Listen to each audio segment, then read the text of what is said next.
Hello, everyone. I'm Barbara Hamley. Up next on Another View, a conversation with two women deeply involved in the fight for the rights of domestic workers. These people, primarily women, who work as nannies, housekeepers, maids, au pairs, and other positions of caring for someone else, who work for meager pay, no health insurance, retirement, vacation, who are often forced to leave the care of their own children to other family members while they are off trying to make a living. Natalie Tracy shares her personal story, and Jennifer Fish chronicles the global movement for human dignity in her book, Domestic Workers of the World Unite. Stay tuned. Another View will be right back.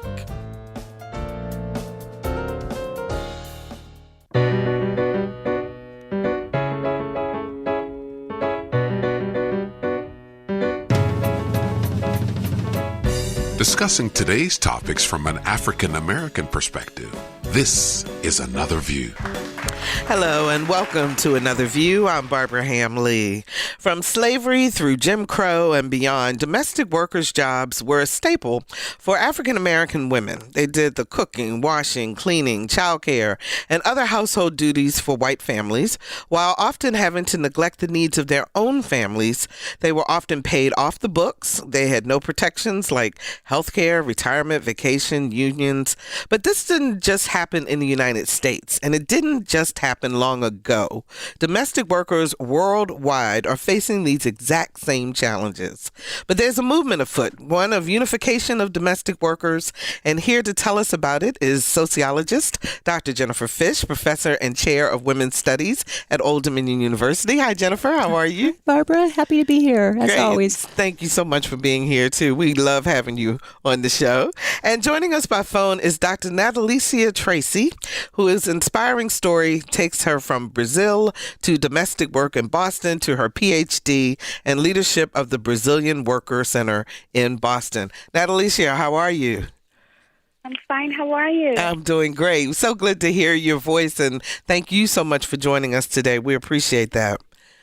Thank you. So let me start with you, Dr. Tracy. Congratulations, by the way, on your degree. But I want to start with your story because I think it's just so compelling. You started in domestic work at the age of 8, I believe. Is that right?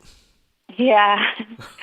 Yeah, I started at 8 with someone who lives in our neighborhood asked me to take care of the children. I remember being paid a quota where she would, have a little gate where she put me watching her kids, very young kids, a toddler, in a little corner of the house with toys and bring us food. And I was responsible for the kids. Wow. You were a child yourself. Yes. And how long did you stay with that family? What happened? Well, I would take care of them after school and then on the weekend. And then I think until 14. I remember helping out until 14. And then after that, I was helping my sister because my sister had a baby. And at my home, at my mother's house, we were supposed to help out. Like when my older sister come from a very large family, when my older sister had kids, so the younger sister would move in to help out. Gotcha. So I moved in with my sister to help out then. No, you were in Brazil when this was going on, and then you connected with a family that wound up bringing you to the United States. Is that right? Yeah, that's right, yeah. So I went from helping my sister to moving in with this family who I connected through a friend of a friend who said, I need someone who's loving and caring, who can move in with us to the United States to be part of our family, to care for a 2-year-old boy for 2 years in the United States. Yeah, so that's how did you take care of their son before you actually moved? So you already had a relationship with them, right? Yes, for a whole year and a half, in which they were really nice people. So I had no reason to think that they were not going to be nice here. Right. So what happened when you came to the States? So first of all, it was completely different then. I had a good relationship with them. Then while we're preparing for the trip, and here, and they said, well, we're going to be part of the family, new culture, new life, education. I was on a waiting list for high school in Brazil. I had only grade education then. At age of 17 when I start working with them. And here was completely different. Within 3 months, they decided that their house was too small for me and them, and they put me on a 3-season porch. And that's how it started. And they started asking me, can you do this? Can you do that? And I was okay with the work, but it and after a while I just was very upset because it was not just the work. It was, living on a 3-season porch. It was cooking and cleaning for them, but not having enough food for myself and not being able to call home because they said it was too expensive or you can't use the phone and there's not enough food, so you have to figure it out. And they wouldn't put your name on the mailbox so that you could even receive letters from home. Yeah, that was upsetting because I couldn't get any mail from my parents. I would send letters out saying, don't worry, I'm fine, everything is beautiful. I never told my mom how things really were and how hard it was being here. I didn't want them to worry about me. Also, I didn't want to be whining and thinking, wow, I'm supposed to be living in the best place, in the world, and everyone wants to come to the U.S., and here I am trapped. And I need to figure out what to do and how to get out of the situation. So it was very hard, and I was getting paid very little and working long hours and sleeping on the floor in a futon, and it was very difficult. And the family, I was completely invisible. Yeah, as a person, as a human being. I when I was reading the information about you, the term was used that you were, I think it was human trafficked. Is that what the terminology that you were using in terms of them bringing you over to a country, promising you education, promising you a better life? Because you really didn't speak English when you came. Is that right? Yeah, no, I didn't have any family friends. I didn't speak the language, and they promised me so much. And not only that, it was the fact that it was a complete change from you're going to be part of the family, that now you're invisible, you're sleeping on the porch, I'm not going to give you enough to eat. And simple things like you can't use a dishwash because you're here, so why should you use, little things that dehumanize me, many times over and over happen around the household, that after a while it was very difficult for me in that situation. It wasn't just that I was being overworked. It was many instances in experience that I had with them that felt very, very dehumanized. So did you think about leaving? Hopeless. Did you ever consider leaving? I did, but leave to where? I didn't speak the language, right? I don't know anyone. I didn't have any money.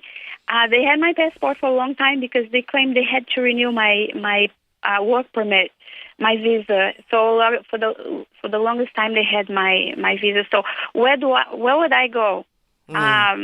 When you don't have money and you don't have friends and family who don't speak the language, you can't communicate with anyone, right? So you're completely invisible. Where do you go? Who do you talk to? So ultimately, they wound up going back to Brazil, I think, right? And you stayed in the United States. Yeah. So tell us about that. What was that next phase of your life? First of all, initially I felt really hopeless, and I felt like I had no place to go, no one to talk to, because I felt hopeless many times and without any option. But then I decided I had to figure out a way out, so I started thinking, how can I get out of the situation? So I started looking at newspapers, and I went from hating to collect newspaper around the house to enjoying to look at and trying to figure out how to read, how to form sentences, to use my dictionary, to look at jobs and opportunity, to trying to figure out life and how can I get out of this, and how to start wondering the way, evaluating how they're treating me too. and I started questioning some of their practices as time went on into 1 year, 1 year and 3 months and 6 months.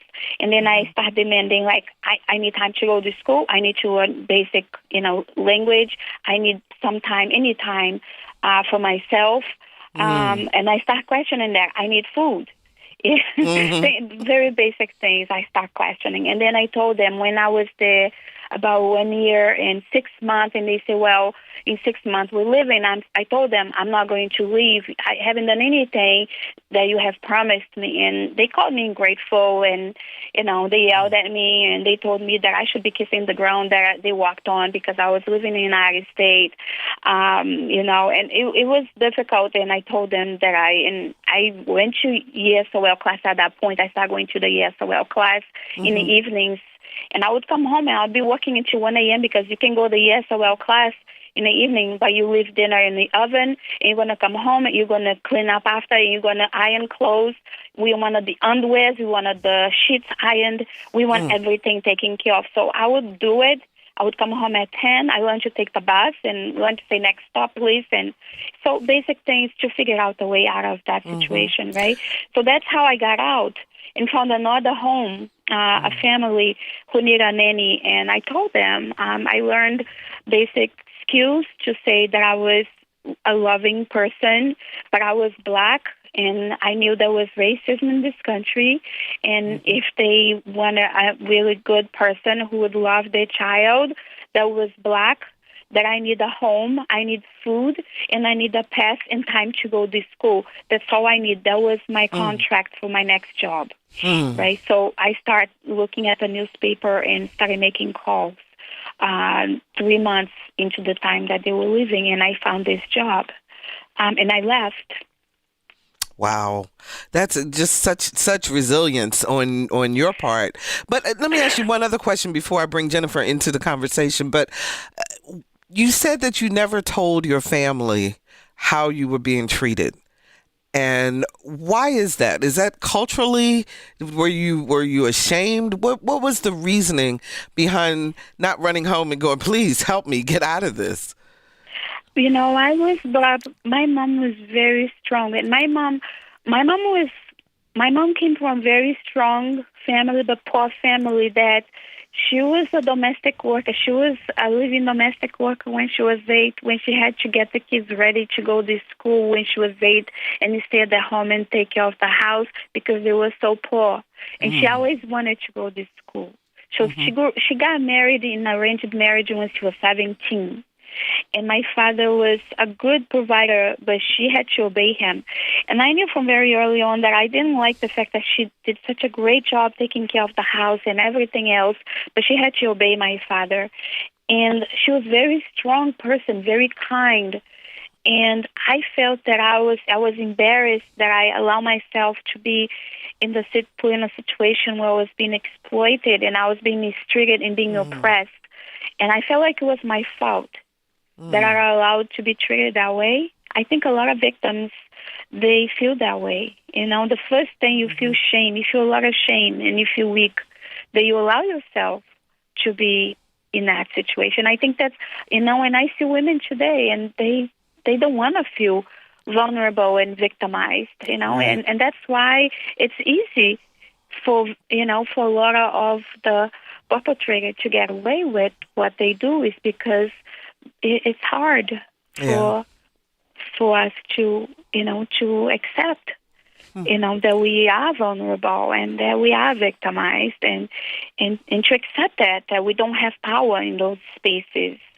And that's how I was feeling. And for a long time, I was ashamed that I allowed myself to be vulnerable in the way that I was, and to be mistreated, the way I was. The way that you were. Jennifer, how unique or not is Natalicia's story in terms of the women that you've encountered in this movement? Unfortunately, Natalicia's story sounds very familiar to me, Barbara. I've interviewed hundreds of domestic workers around the world, and the complexities of regulating household employment aren't matched with any kind of international or national instrument right now. Most constitutions protect the private home, and most of these arrangements are one employer, one domestic worker. And so, in fact, all of our federal labor legislation excludes domestic workers because they don't work in like in a business, if you will, or more of right. one or more employees or whatever the number is, right?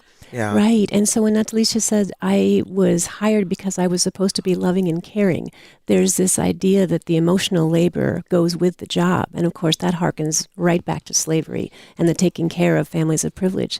But there's no monetary compensation. These are the jobs that are the least valued, unprotected, unregulated. We have movements and wonderful human rights victories, and yet in those daily acts, when you're moved to the porch or to the doghouse, in the case of Shirley Price, who's the president of the Jamaican domestic workers movement, she literally slept in the doghouse. You're told you can't have your name on the mailbox. These microaggressions are quite traumatic. And in the stories of domestic workers, they recount those micro moments as much as the grand migration from Brazil to the U.S. across the world. So I'm imagining people that are listening, some of them may be saying, yeah, but that's happening in Brazil, or that's happening in Nepal, or that's happening around the world, but that's not happening here in the United States. Is that true or not? Let me ask you first, Natalisha, what's going on here in the United States in terms of domestic workers? Wow. I wish that it wasn't true here in the U.S. Unfortunately, it happens a lot in the U.S. for different reasons. First of all, we have to go back to slavery, right? It's like Jennifer was saying, we have internalized this, the value of the work, and also who does the work. Is very much connected with the intersection of race and class and race and immigration. So we don't value the people, who are doing the work. Then it was African American, and now it's Latino, African American, and immigrants of color. So we just moved from one decade to the other, and the workers, they still develop, they still invisible, and the culture, it becomes normalized. So yes, unfortunately, there are lots of abuse. They just morphed into different types of abuse and different types of coercion and manipulation. And unfortunately, we've seen many cases as we work with the movement, as we organize domestic workers to educate them about different new rights and organize them to gain new rights. You wouldn't believe the kind of stories that we hear. I mean, we have to actually ask them to tell us again, to actually comprehend how unbelievable they are. Because you just cannot. It's just from an employer asking someone to strip down their clothes because they lost a ring, and they believe that the person has stolen it. Yes. From asking them to, wash a tiles in a bathroom with a toothbrush. Scrub a white picket fence while it's raining. Someone with a brain tumor being put out on the street because they figure that the employee is furious because they think the person knew they had brain tumor before they came to the job. Nannies being thrown out because they asking for a raise or because they want a day off when they know they have no family. So the level of cruelty and the humanization of workers, it's unbelievable. So, Jennifer, things like the pay, for example, there are no laws or anything that says you have to pay minimum wage or you have to do anything in particular in terms of taking care of the domestic worker. Is that right? Thanks to pioneers like Natalisha, in 7 states we have domestic worker bill of rights that began in New York. 8. Thank you, Natalisha. Thanks to your work. So it's state-driven, but the case of employers' actions in practice is a different story. And domestic workers' ability to claim those rights, even when they are protected, can often be very complex because of the power relations. And so the Bill of Rights movements have been at the forefront of the National Domestic Workers Alliance movement here, and yet we don't have a federal opportunity to shift things because the National Labor Relations Act started in 1935, which excludes specifically domestic workers and farm workers. Wow. What about Virginia? Is Not Virginia yet. doing anything? That's our next move, but That's not the next yet. one. No. So, Natalisha, what states actually have Bill of Rights at this point? Wow. I mean, as you know, New York was the pioneer for the other states. So we have New York, we have California, Hawaii, Massachusetts, Oregon, Illinois, Nevada, and Connecticut. So that's 8. Connecticut, we're still fighting because we feel that the bill, what we passed there, the provision that we passed there is just a stepstone into gain more comprehensive rights for workers. Connecticut, it's a small, supposedly progressive state, but because we gained such expensive rights in Massachusetts and we were able to pass sort of under stealth, very quietly, the agencies and the au pairs and the homemakers and companions, they're very mad at us.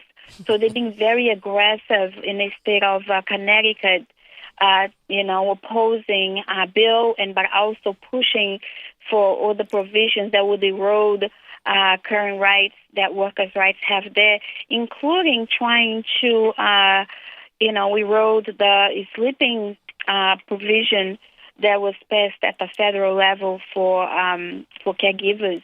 So it's been just a battlefield in the state of Connecticut since 2015. So I know that you were intimately involved in helping in Massachusetts to get the Bill of Rights done there. And I want to know some of the very specific things that were placed in the Bill of Rights so that people understand now what was happening and what the change is. But before you answer that, 440-2665 or 1-800-940-2240 are the numbers to call to join our conversation.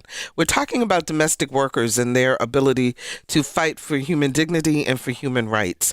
440-2665 or 1-800-940-2240. If you have someone working in your home that is a domestic worker, if you are a domestic worker and you have had experiences, call us and let's talk about it. 440-2665 or 1-800-940-2240. So, Dr. Tracy, tell us in terms of Massachusetts, what kinds of things were placed in the Bill of Rights so that life would be different for the domestic worker? Wow, we gained, first of all, I have to tell you that it's a very reworked, this bill, it was from our heart. And we really was something that was very dear to my heart. And we got a lot of workers together that had experienced many of those issues. And we worked very, very hard to pass it. And we got amazing rights, right? We started with having, first of all, making sure that workers get paid for, we think that's silly, but to get paid for all working time. And that means job creep. We don't think about it, but usually 1 week it's 5 tasks, the next is 15, but the pay is the same. So it's to look out for that, to make sure that you pay attention to that. So if employers are adding new things to your job, so you can add new pay to your paycheck as well. So first of all, you should have a notice, right? So a notice should be placed on the employer's house. It's clear who's the employer. It's enforced by the bill is enforced by the Attorney General's office. Okay. And a part of it is enforced by the Mass Commission Against Discrimination as well.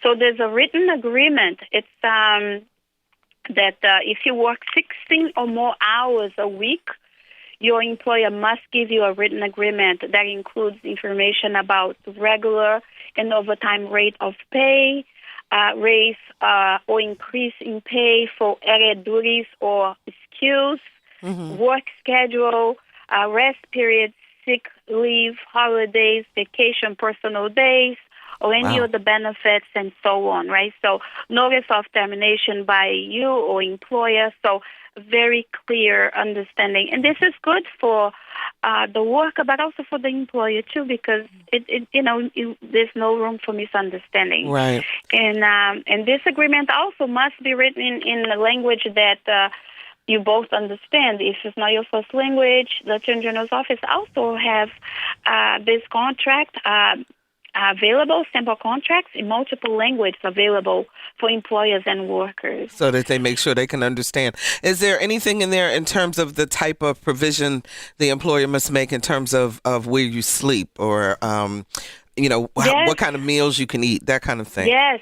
Yes, and it absolutely has that as well. It has a pay deduction. It has a clear description for how much you can deduct if you live in a house, for living arrangements, how much you can charge. We had a case here at the center that the worker lived at this mansion, and she wasn't getting paid anything. And actually, the employer in court said that he wasn't paying her because he lived in such a high, expensive area that if her room exceeds the cost of the rent, right, if she had to pay to live in that area, and she was working 60 hours a week.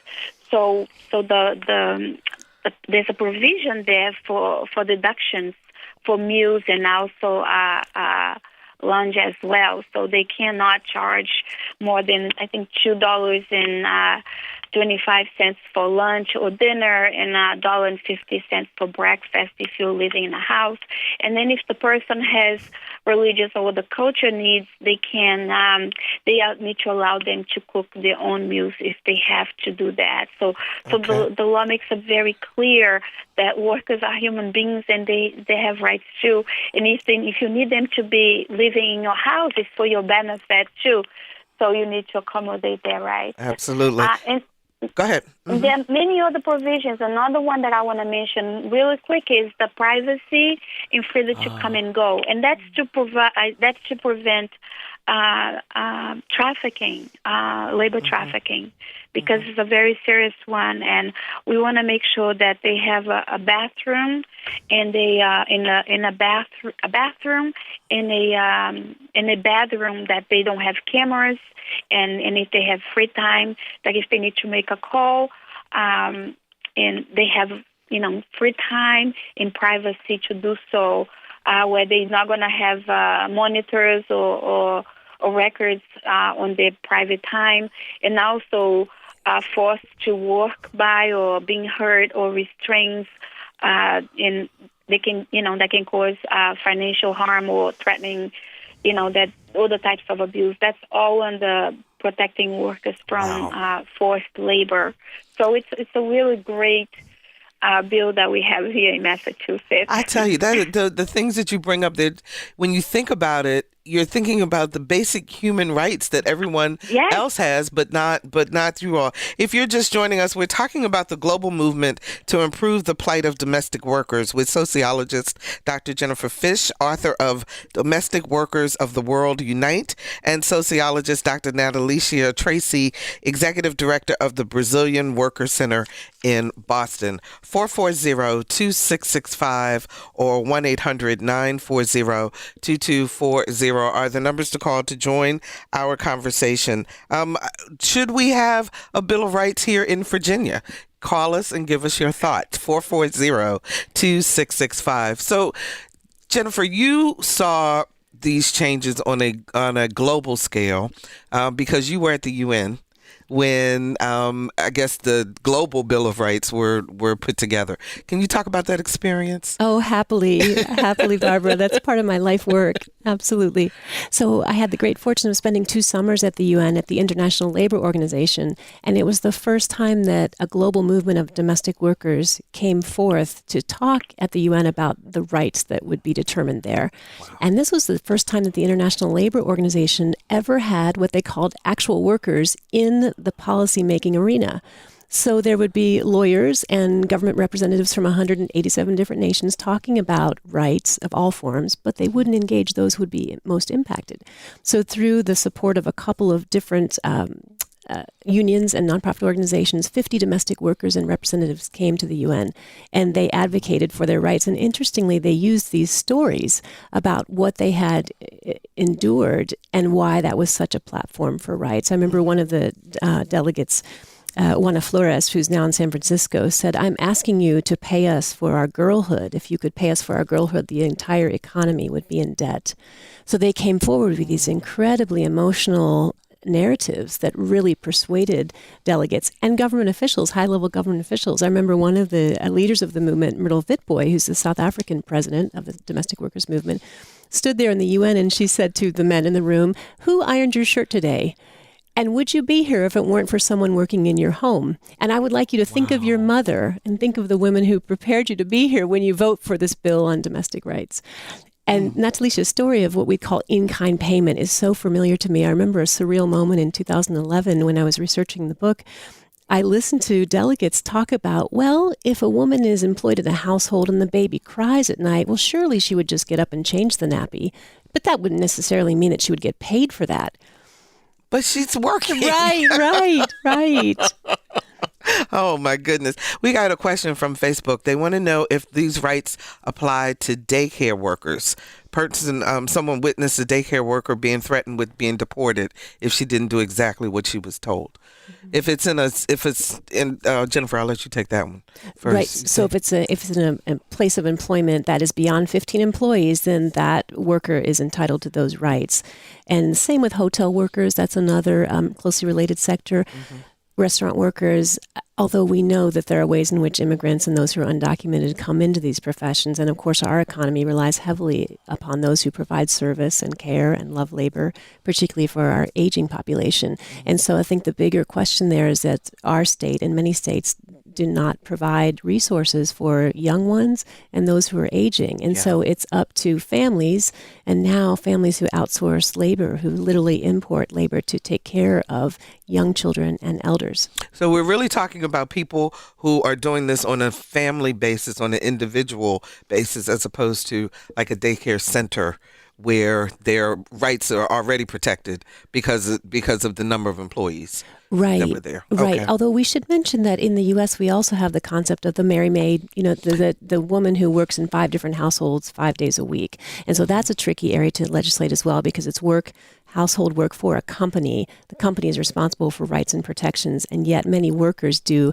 outsourced informal labor in 5 or 6 or 7 different households every week. And so they don't have 40 hours per week in one place. And that's a very slippery terrain in terms of rights and protections. But that's the reality of what the informal economy demands. So, Natalicia, you work at the Brazilian Workers Center. Tell us about some of the women who are coming into your center. What are they experiencing, and what do you all do for them? Well, so here at the center, because we are worker center, we very resourceful in relation when it comes to workers' rights, right? So we've seen a lot of what we see here. It's a wage violation. We see workers that get paid, don't get paid at all, working, they don't get paid at all because maybe they broke something at the workplace and the employer decided not to pay them, so they just deduct out of their pay, say, you're not getting paid this week because you broke something, or you broke the vacuum, you fell down when you broke the vacuum, or you... I don't think you did a really good job this week, so I'm going to pay only half. They don't get paid overtime. They don't get breaks to eat. We've seen workers that they're not allowed to use the bathroom sometimes. So the first thing that we do workshop with the women to explain their basic rights. And then we call the employer. That's the first thing we do. We call them and we explain to them that the workers, they have basic rights. And then we try to negotiate. If that doesn't work, we give them 2 options. One, we can take the case to the Attorney General's office, or we can go to small claims. Or we can shame the employer. Right, we do public shaming. We do public actions. and to their homes, Tell to the me neighborhood. about that. Slow down a minute. That so you actually go into the neighborhood where Yes, the employer with a is megaphone. Yes. and say what? So we do chants, right? Uh-huh. We invite all the workers, and we invite all the worker centers to go with us, and wow. we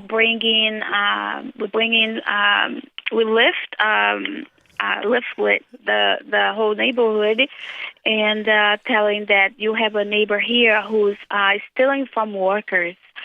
And we put that all over the neighborhood, and we have chants about how workers are being robbed and how it's creating a cycle of poverty and how people are working and they're not getting paid. Wow. Yeah, we do that. You guys are fired up. And we do social media. And sometimes they get so mad that they pay. And they ask us to take it down from Facebook, from Instagram, and they pay.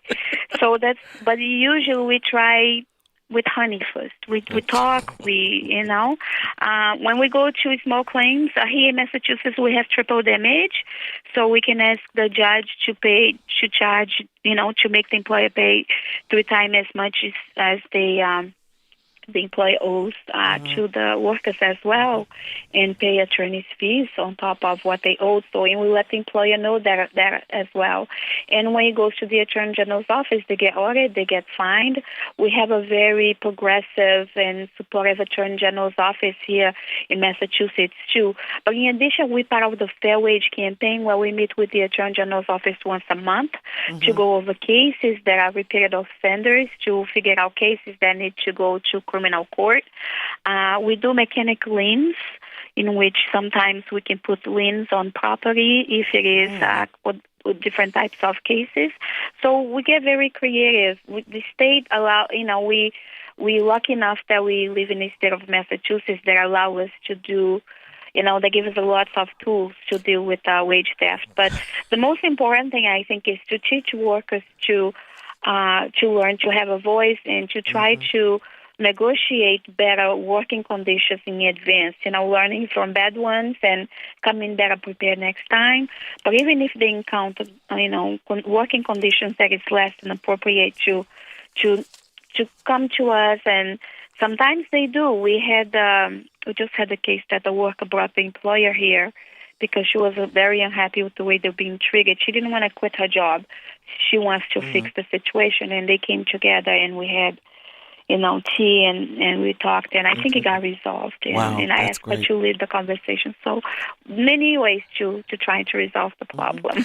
So this reminds me of when I think about the movie The Help, and how that took a person who happened to be a white female to help the help to organize. And so, Jennifer, what was the catalyst worldwide to make folks just stand up and say, you know what, enough, we need to make a change? What was going on that helped that bubble up so that these domestic workers really got their voice and got their legs? Well, a couple of factors, Barbara. So we had strong legislative victories in a couple of key countries like South Africa, like Uruguay, like Brazil, and those countries had strong organized women's movements in the domestic work sector.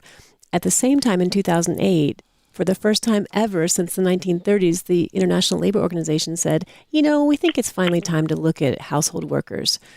We need to look at migrants. We need to look at the informal economy. So let's put that on the agenda for 2010.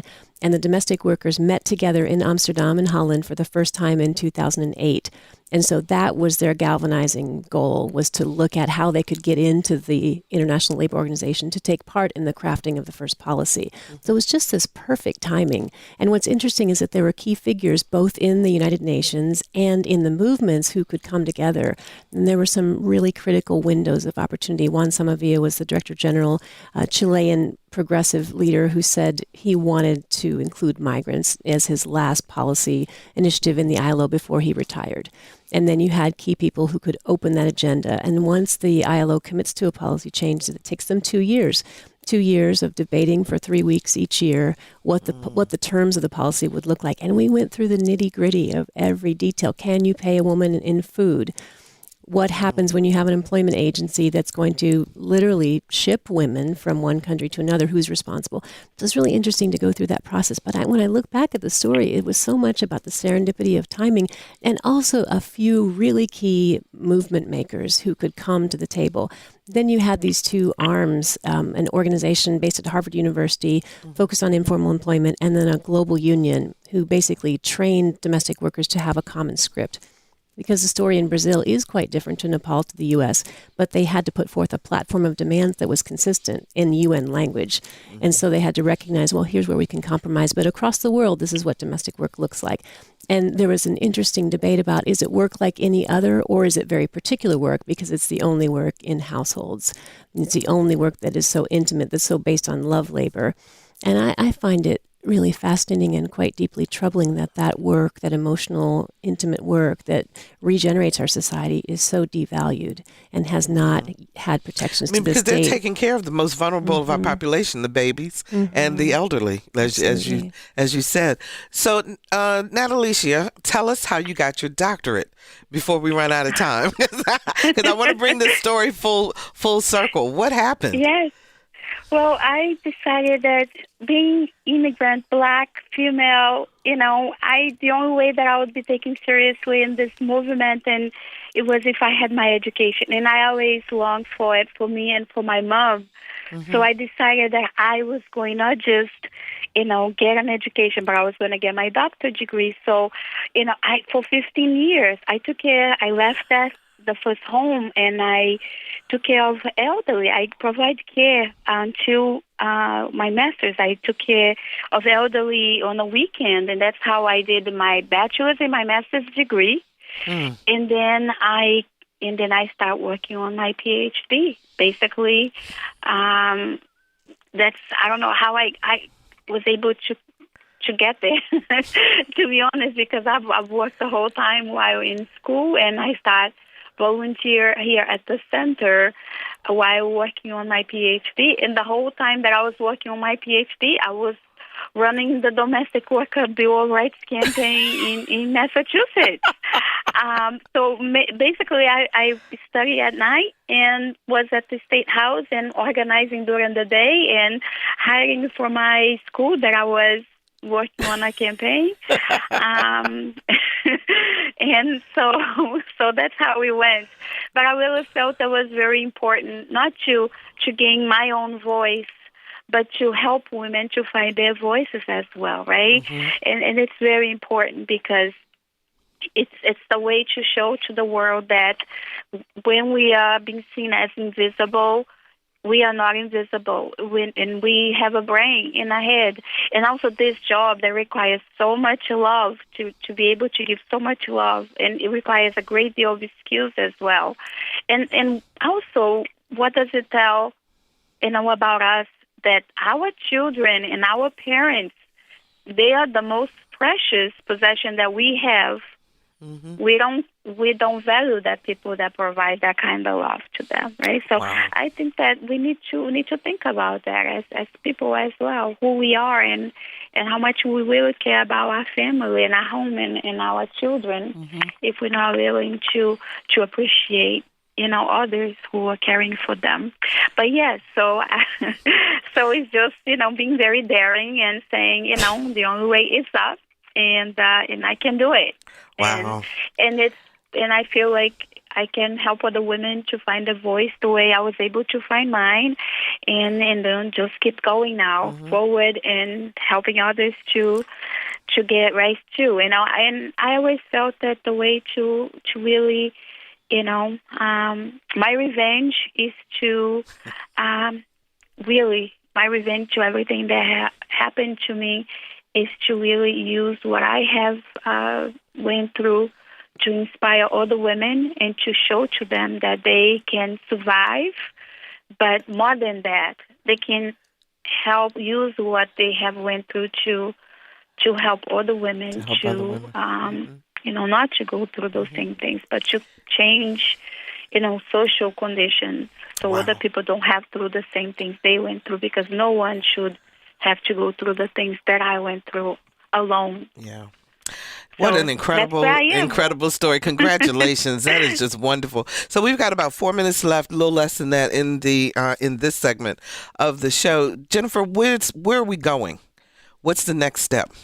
Well, we have 75 countries that have domestic worker movements, and we have ratifications of the international bill in 26 countries. The U.S. has not ratified, will not until it changes the National Labor Relations Act.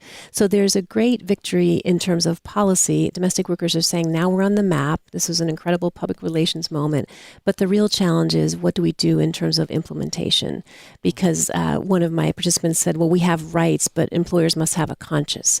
And where do we go in terms of that kind of societal shift? And of course, we're in a political moment right now where the focus on immigration takes a direct toll on women who are working in households. And so there's a real heightened fear and insecurity. Mm-hmm. And so I think we're in this moment of political turmoil that's really shifting how we look at social movements. Mm-hmm. The National Domestic Workers Movement is on the forefront of a We Belong Together campaign so that immigrant women and children and parents can stay together.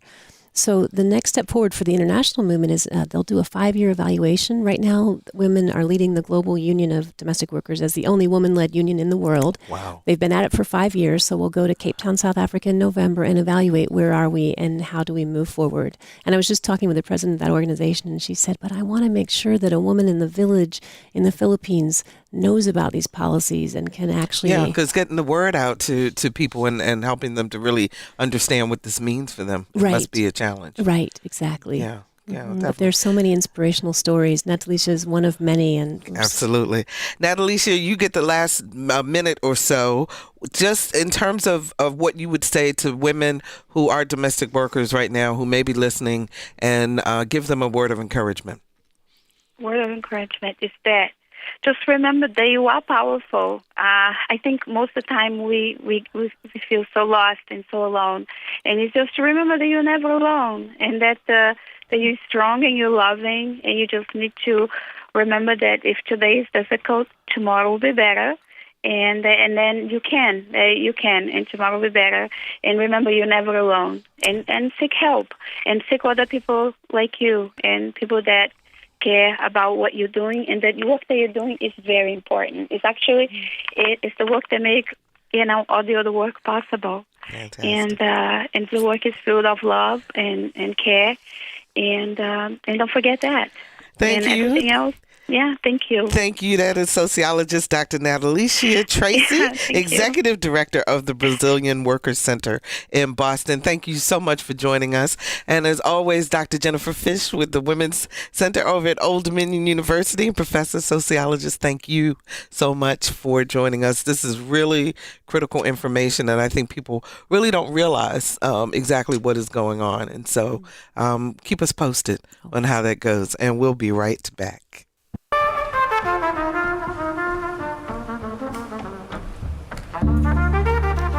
I'm with Marcellus, and you all are checking out Another View. Don't go anywhere. Check us out.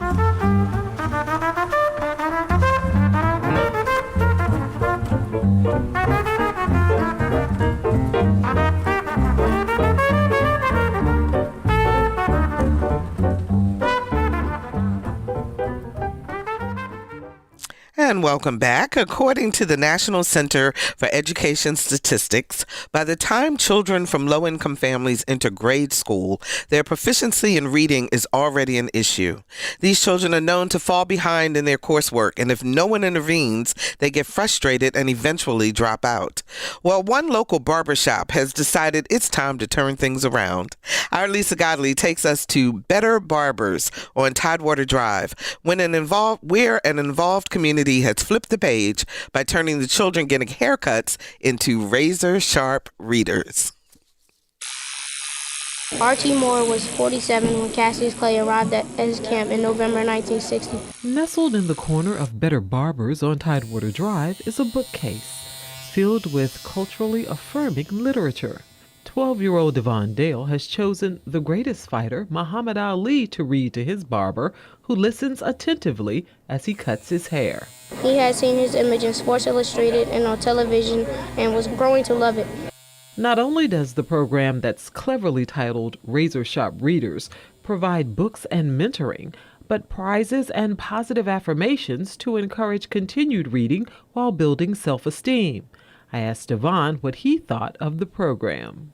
It's a good way to help kids understand the values of African Americans while they're reading books about them, and as they get their haircut, to become a razor sharp reader and earn 5 stars to get a free haircut. While it is the boxer's desire to batter his opponent without mercy, it is also his opponent's aim to do the same. And when they finish, the barber yells out, "We got a razor sharp reader," and everybody in the shop yells out, "Keep shining, young king." And then the child is able to go and get a prize out of the razor sharp reader's chest, and then their name gets put on the chart and they get a star. And every time they come back and repeat the process, they get another star, and after 5, they get a free haircut, and then the cycle repeats. Razor Sharp Readers is the brainchild of Star Armstrong, the president and CEO of Clever Communities in Action, a nonprofit organization. When she brought the idea to the owner of Better Barbers, he was excited to be a part of a project that would help children in the community. There's a literacy gap that exists among African American children, and our boys are trailing our girls even further behind that. And so the focus of this initiative was to provide books that are of interest to African American male children. And so the barbershop is a location in which little boys look forward to coming to anyway. We know that the barbershop is like a rites of passage in the African American community. So why not bring together the concept of literacy, mentorship, positive affirmations, a little competitive edge, and all of those wonderful things into one great program? Star says it's just one way to ensure that reading is occurring outside of the classroom, all the while empowering children to learn about their history. To also see stories that are just whimsical and fun. I'm chasing dragons or I'm solving mysteries, but the child looks like me, which helps the child internalize, hey, if this little boy is doing this, I can do that. Or learning about African American inventors, or just seeing themselves represented positively. And that has also been shown in studies to motivate reluctant readers. And I've witnessed it personally as well as I push this movement about. I've had parents to say, my son wasn't reading before, and I bought him these types of books, and he just started reading. And he said he wasn't interested in the books that were being presented to him before. Razor Sharp Readers has only been in existence a few weeks, but news of this unique program is spreading quickly, and other barbershops have already reached out hoping to play a role in developing Razor Sharp Readers in their communities as well. Keep shining, young king. For Another View, I'm Lisa Godley. What a fabulous program, Razor Sharp Readers. That is wonderful. Let me tell you very quickly about an event that I think you will be interested in. It is the Pearls Luncheon Series. Now, this is a luncheon series where single mothers who have been very successful come out and give inspiration to newly single mothers. And they talk about motherhood and careers and share their pearls of wisdom. The next one is on May the 12th, and Barbara Sierra, anchor and managing editor of WTKR News Channel 3, will be the luncheon speaker. Barbara was a single parent and shares her journey, and you don't want to miss that. It is going to be at the Portsmouth campus, Tidewater Community College building, Student Center in Portsmouth. So if you have any questions, give them a call. Thank you so very much for that. And thank you for joining us on Another View. Next week, it's the Another View Roundtable, but this time it's an all-female roundtable, so be sure to tune in. Our theme music was composed and performed by Jay Sennett. Lisa Godley is our show producer, and Victor Bowen is our audio engineer. I'm Barbara Hamlee. Thank you so very, very much for listening to Another View.